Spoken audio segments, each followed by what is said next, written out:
বাংলাদেশ জাতীয় ক্রিকেট দলের এক সময়কার নিয়মিত মুখ ব্যাট বয় খ্যাত তারকা অলরাউন্ডার নাসির হোসেন।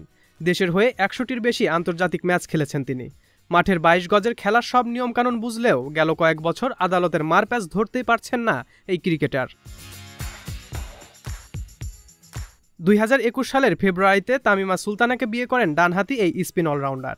গেল বছরের ফেব্রুয়ারিতে রাকিবের করা মামলায় নাসির তামিমার বিচার শুরু হয়। এরপর একে একে মামলা স্থগিতের আবেদন খারিজ হয়ে যায়। ডিভোর্স না নিয়ে অন্যের স্ত্রীকে বিয়ে করার অভিযোগের মামলায় এবার বাংলাদেশের ক্রিকেটার নাসির হোসেনের বিচার শুরু হয়েছে। নাসিরের বিরুদ্ধে মামলা দায়ের করেন তামিমার প্রথম স্বামী রাকিব হাসান। তিনি দাবি করেন তামিমা এখনও তার স্ত্রী, ফলে ডিভোর্স না নিয়ে অন্যের স্ত্রীকে বিয়ে করার দায়ে শাস্তি পেতে পারেন নাসির হোসেন। আইনজীবী বলেন, অবশ্য এই ধরনের মামলায় শাস্তির নজির খুবই নগণ্য। তবু দোষী প্রমাণিত হলে দুজনেরই হতে পারে ৭ থেকে ৮ বছরের জেল।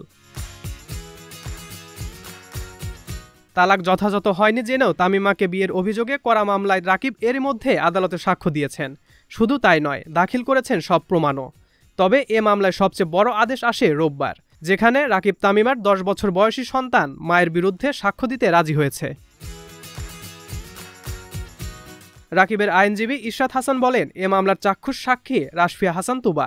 সে সঠিকভাবে বলতে ও উত্তর দিতে পারে, অর্থাৎ সাক্ষী হিসেবে সে উপযুক্ত।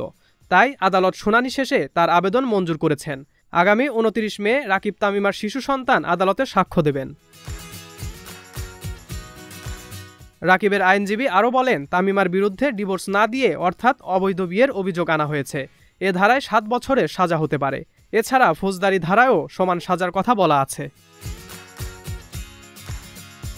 ক্রিকেটার নাসিরের বিরুদ্ধে ২টি অভিযোগ গঠন করা হয়েছে।